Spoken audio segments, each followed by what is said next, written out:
Today we shall discuss how to install Rocky Linux. You can download the latest version from the rockylinux.org website. You can search for Rocky Linux on your browser, or you can type and enter rockylinux.org on the browser address bar.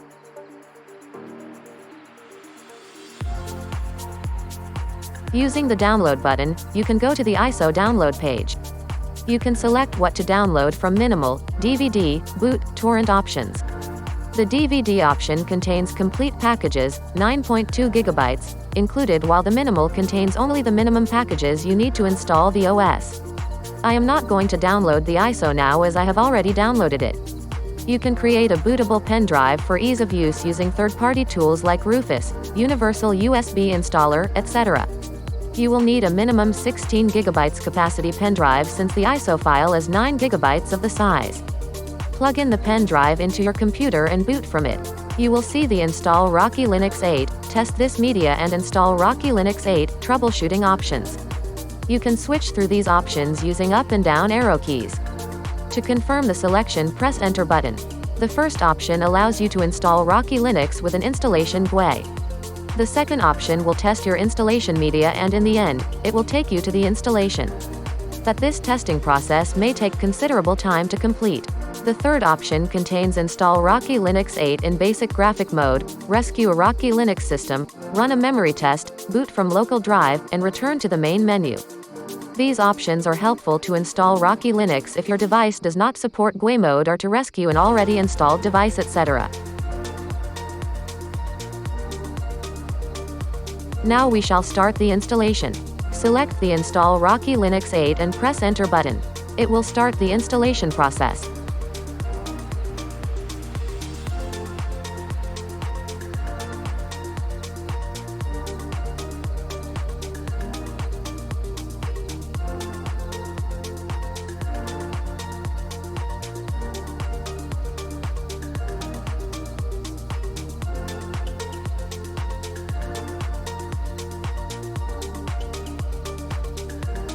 The first step is to select your language to use during the installation. The installation GUI instructions will change to the language you selected.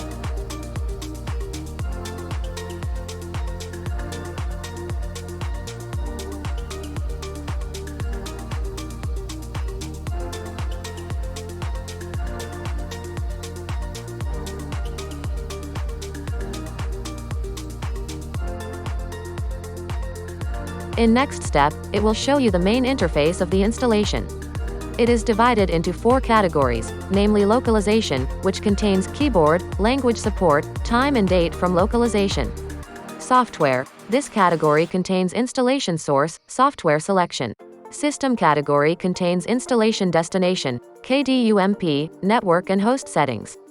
And user settings contains root password, and create user options. You can change the source of the installation using the installation source option. By default, this is your installation pen drive or DVD-ROM. The Verify button verifies the installation media. You can stop it using the Escape button on the keyboard.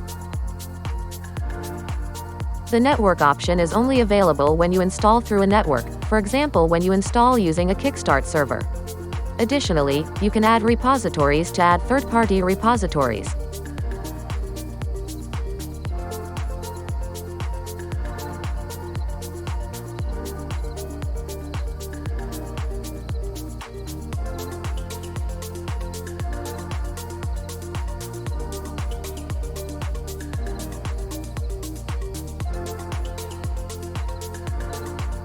Installation destination allows you to set up your hard disk drives for the installation.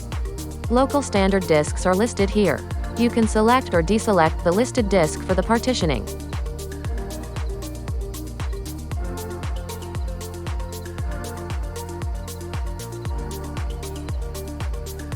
You can use the refresh button to rescan for installed disks. Full disk summary and bootloader show the selected disks, and you can set the bootloader on the selected disk if you have more than one disk. Specialized and network disks option allows you to add multipath devices, SAN devices, NVDIMM devices, ISCSI targets, etc. .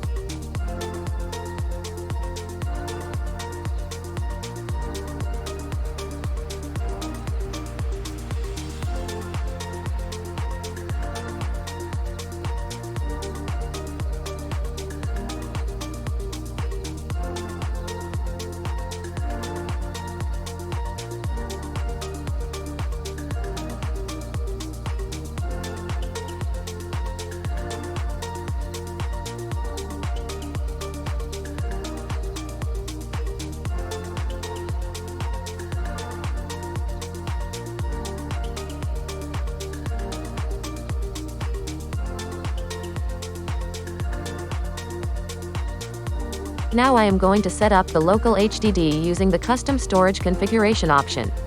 From this window, you can configure the partition structure manually. You can see the available space and total space at the bottom. Minus button removes created mount points, plus button creates mount points. Reload button reset all the changes to default. From the drop-down, you can select the partitioning scheme from Standard Partition, LVM, and LVM Thin Partitioning. I highly recommend you to use the LVM scheme since it allows you to increase or decrease partition size without damaging the file structure if your partitions are getting full. Click here to create them automatically option allows you to create a partition table automatically based on your resources. As per my resources, you can see it has created 3 partitions, 1 GB boot, 26 GB root, and 3 GB swap partitions.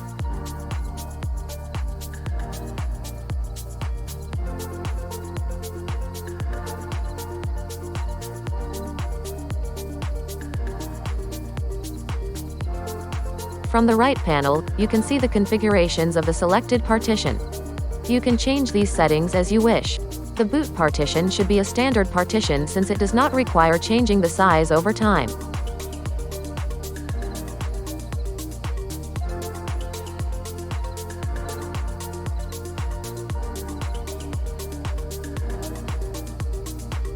You can encrypt the partition if you like.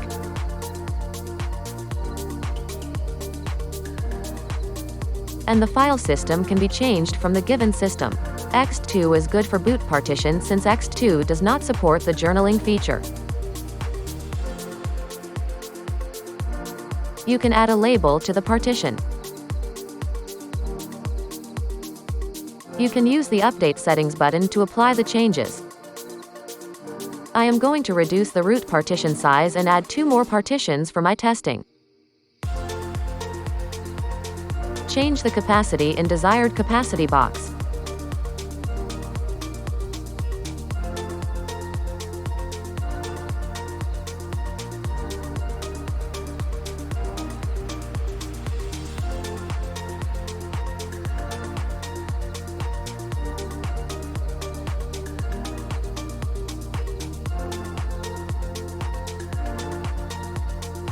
You can add or modify the volume group as you wish. Default is all, which is short for the Rocky Linux.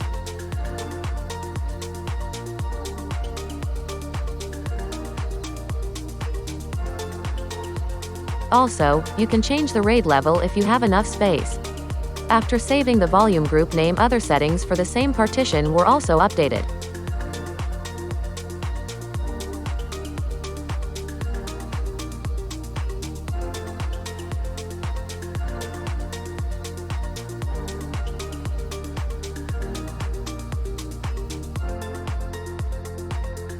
I have resized the root partition to 15 GB.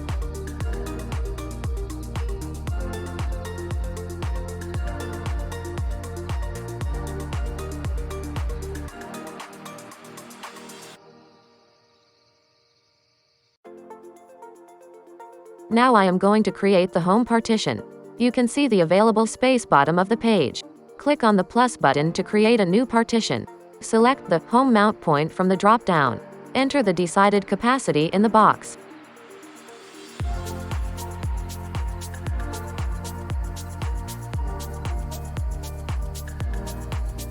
You can see the home partition is listed under the data category. You can see the settings from the right panel and you can change them if you want as I described earlier.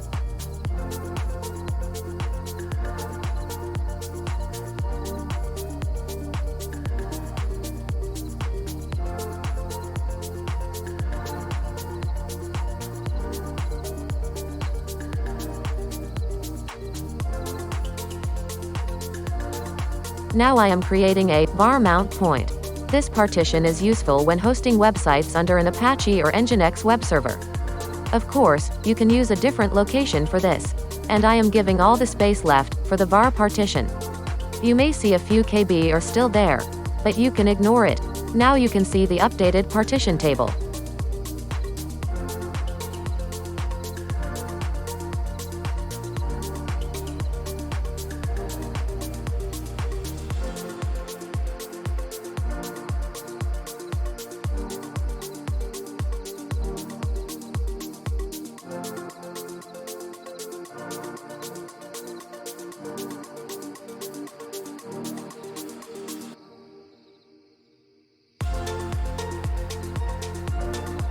When you click the Done button, it will ask for confirmation to continue. You can see the steps of the creation of the partitions you have customized.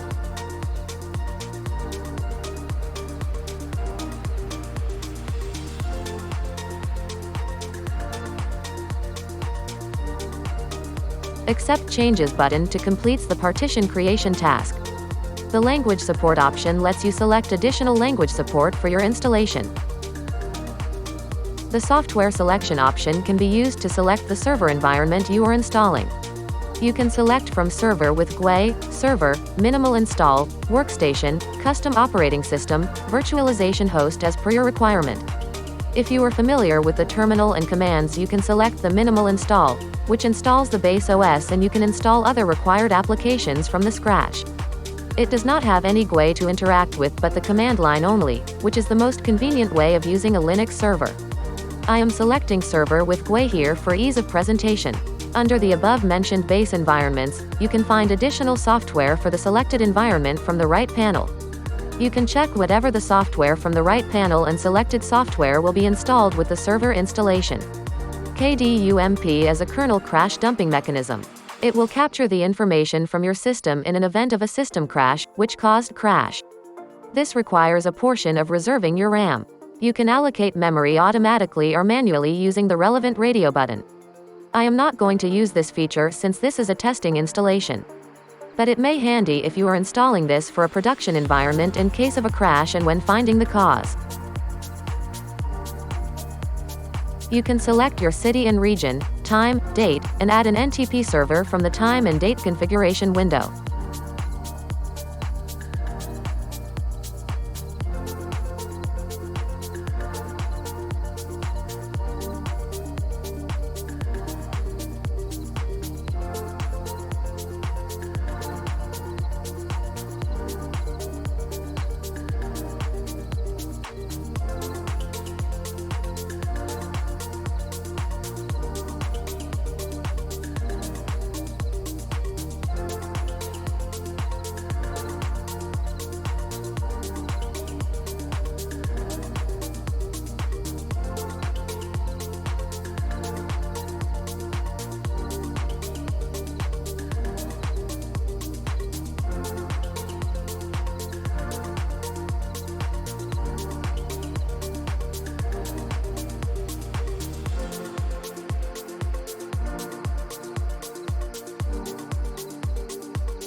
It shows an error since my network setting is not configured yet.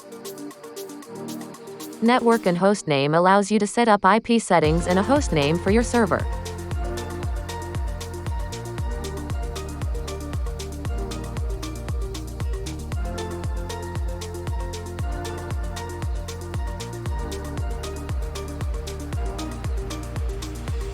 You can add an interface using the plus button. To turn on or off, you can use the toggle button next to the interface name.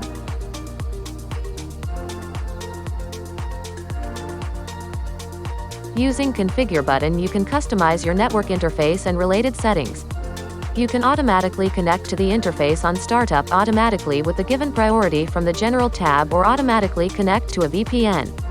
The Ethernet tab allows you to change Ethernet device settings. 802.1x Security allows you to customize its security settings.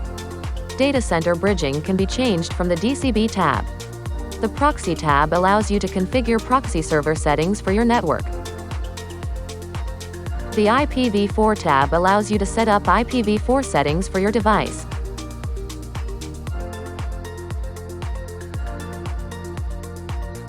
You can assign IP settings manually as per your network, or you can set it up for DHCP.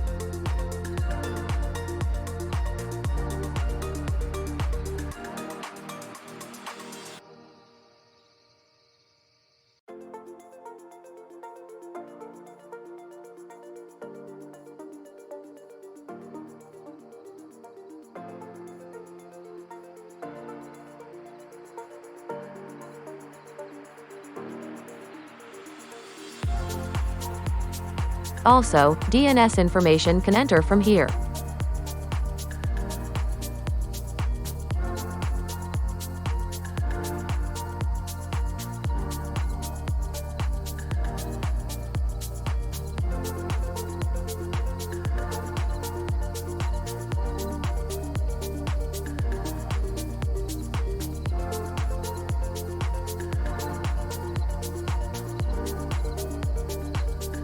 Similarly, you can set up IPv6 settings from the IPv6 Settings tab. I am going to turn off it since I am not using it. You can see the network interface settings below the interface name.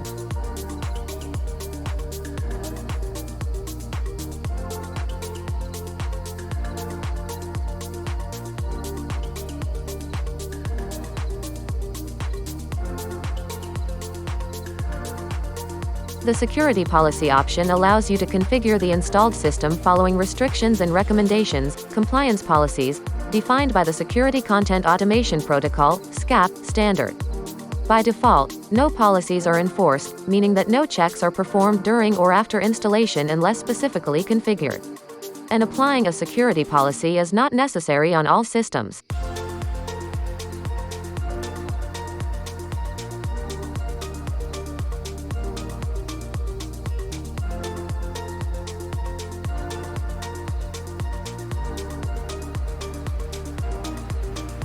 You can select the profile from the given list and apply it. Click on the Select Profile button. Also, you can use the Application Security Policy toggle button to turn on or off. The next step is setting a root password. It shows the strength of the password when you enter. If you enter a weak password, you need to press the Done button twice to confirm it.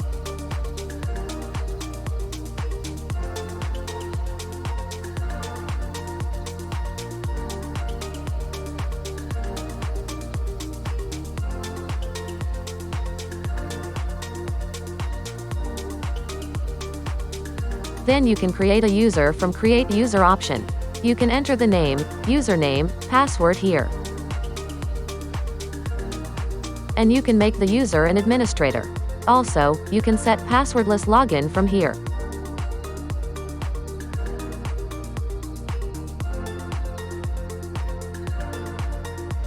The Advanced button show you advanced settings related to user accounts. You can manually set the user home in the home directory field. And you can manually set a user ID and/or group ID for the user. Group membership allows you to add the user to existing groups. Wheel group means the user is in the administrator's group.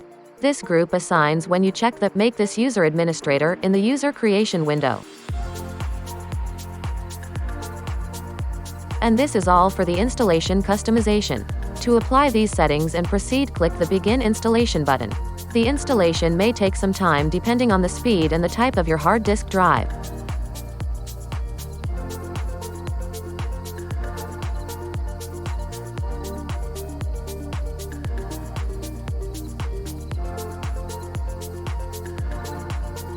You need to restart the system to complete the setup.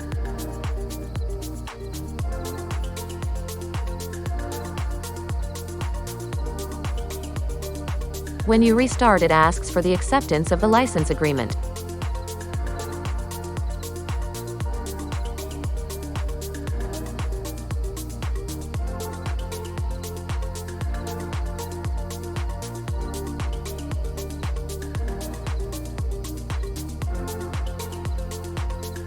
The first thing you can see after starting is the login screen. You can see the accessibility options, network connectivity, sound, and power options on the top right of the screen.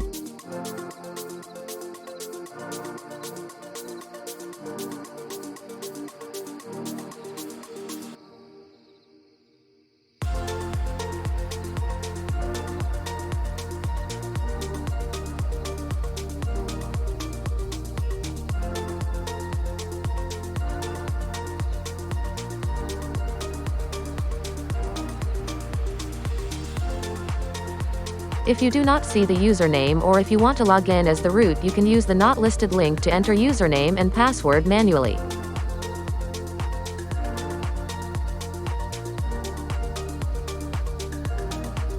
The gear next to the Sign In button shows the desktop environments you can select to log in.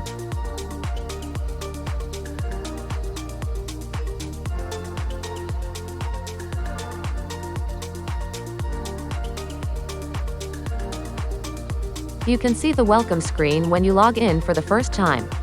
You can select the language, keyboard layout, location service availability,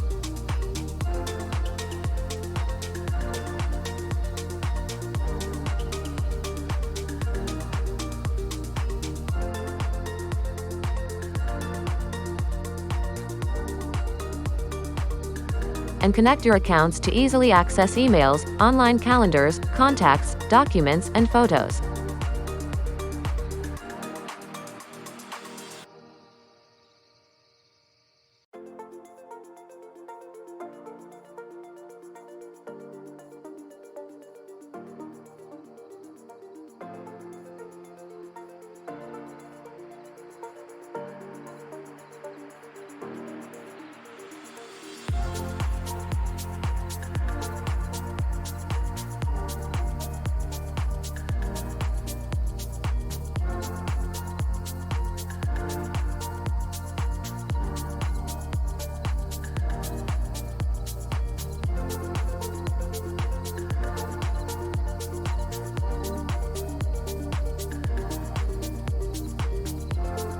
Then it shows you the GNOME help, since GNOME is the default desktop for the Rocky Linux.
And this is how you install the Rocky Linux server with GUI.